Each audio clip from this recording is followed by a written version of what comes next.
Hi అండి, అందరికీ నమస్కారం. Welcome to my YouTube channel. ఈ వీడియోలో ఏపీ ఉద్యోగులు మరియు పెన్షన్ల 18 నెలల డిఏ, డిఆర్ బకాయిలపై ముఖ్య ప్రకటన, పీఆర్సీ, డిఏ, ఐఆర్పై తాజా సమాచారాన్ని అయితే ఇప్పుడు ఈ వీడియోలో తెలుసుకుందాం. వీడియో ఎక్కడ కానీ స్కిప్ చేయకుండా ఎండ్ వరకు అయితే చూసేయండి. అప్పుడే పూర్తి ఇన్ఫర్మేషన్ అనేది అర్థమవుతుంది. అలాగే వీడియో నచ్చినట్లయితే ఒక లైక్ చేయండి. సబ్స్క్రైబ్ చేసుకున్నట్లయితే మన ఛానల్ సబ్స్క్రైబ్ చేసుకున్న ద్వారా నేను చేసే ప్రతి ఒక్క వీడియో మీ వరకు రీచ్ అవుతుంది. ఇక వివరాల్లోకి అయితే వెళ్ళిపోదామండి. బకాయిల కళ్ళ చూడకుండానే చనిపోతున్నారు.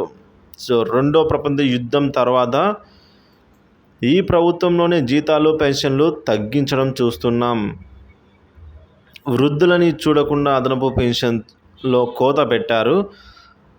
గత ఎన్నికల్లో వైకాపాకు మద్దతు ఇచ్చి తప్పు చేశామని ఎవరంటున్నారంటే ఆంధ్ర పెన్షనర్స్ పార్టీ అధ్యక్షుడు సుబ్బరామన్ గారు అయితే అంటున్నారు. సుబ్బరాయన్ గారు రెండో ప్రపంచ యుద్ధం తర్వాత మొదటిసారి జగన్ ప్రభుత్వం హయాంలోనే ప్రభుత్వ ఉద్యోగుల జీతాలు తగ్గించారని ఆంధ్ర పెన్షనర్స్ పార్టీ అధ్యక్షుడు సుబ్బరాయన్ గారు తెలిపారు. ఈ ఉద్యోగులకు ఎంతో మేలు చేసిన టీడీపీ అధినేత చంద్రబాబు కాదని, గత ఎన్నికల్లో జగన్ను గెలిపించుకున్నందుకు తమకు బుద్ధి వచ్చిందని అయితే ఆవేదన వ్యక్తం చేశారు. ఆర్థిక ఇబ్బందులు ఉన్నా కూడా సమయానికే పెన్షను, ఆర్థిక ప్రయోజనాలను చంద్రబాబు అందించారని, ఈసారి ఆయనకే మద్దతు ఇవ్వాలని నిర్ణయించుకున్నామని తెలిపారు.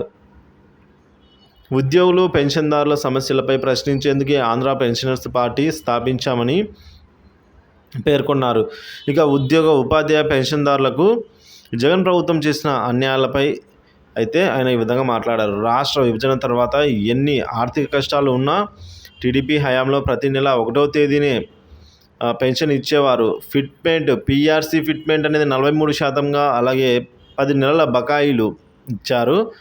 70 ఏళ్లకు 10% అదనపు పెన్షన్ ఇచ్చారు. ఇప్పుడు మేనిఫెస్టోలోనూ ఉద్యోగులకు సముచిత గౌరవం ఇచ్చారు. 1వ తేదీన పెన్షన్ చెల్లిస్తామని, బకాయిలు చెల్లించే ఏర్పాటు చేస్తామని మేనిఫెస్టోలో హామీ ఇచ్చారు.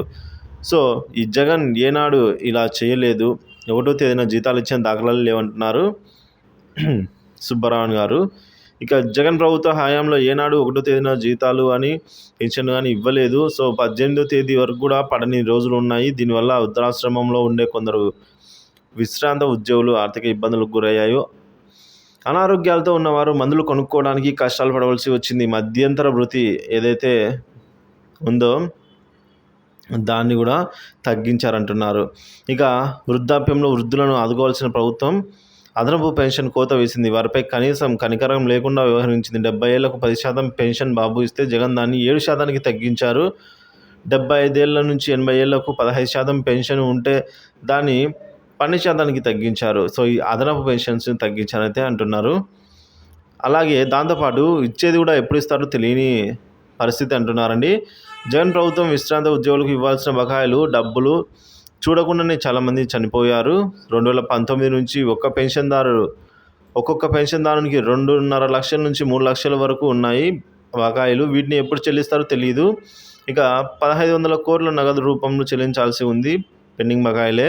2018 జనవరి 2019 డిఆర్ సంబంధించి 66 నెలల బకాయిలు ఇవ్వలేదు. 2019 జూలై, అలాగే 2020 జనవరి, ఈ విధంగా డిఆర్ల పరిస్థితి అగమ్య గోచర స్థితికి అయితే చేరింది అని అయితే అంటున్నారు. ఇంకా కొంతమంది అకారణంగా పెన్షన్ నిలిపివేస్తున్నారు కొంతమందికి అని అయితే చెప్పుకొచ్చారు. అలాంటి వాళ్ళు ఆర్థిక శాఖను సంప్రదిస్తూ ఉన్నారు. గతంలో కంప్యూటర్ తప్పు కారణంగా మధ్యంతర భృతి ఎక్కువగా ఇచ్చినందుకు ఇప్పుడు పెన్షన్ నిలిపివేసినట్లు కూడా చెప్తున్నారండి. ముందుగా నోటీసులు ఇవ్వాల్సి ఉన్నా దాన్ని పాటించలేదు. ఆర్థిక శాఖకు పంపిన దస్త్రాలను ప్రత్యేక ప్రధాన కార్యదర్శి రావత్ సకాలంలో క్లియర్ చేయలేదు. దీంతో కొందరికి నెలల తరబడి పెన్షన్లు అయితే ఆగిపోయాయి. ఇక ఆసుపత్రుల బిల్లులు కూడా రావట్లేదు ఉద్యోగ పెన్షన్కి సంబంధించి. ఆరోగ్య కార్డులను కూడా చాలా వరకు ఆసుపత్రులు అనుమతించడం లేదు. చికిత్స చేయించుకొని బిల్లులు పెట్టినా కూడా సకాలంలో రావు ఉద్యోగులకు, ఉపాధ్యాయులకు, పెన్షన్దారులకు. అయితే ఈ ప్రభుత్వంలో అన్యాయం జరిగిందని అయితే సుబ్బరాయన్ గారు తెలియజేశారు.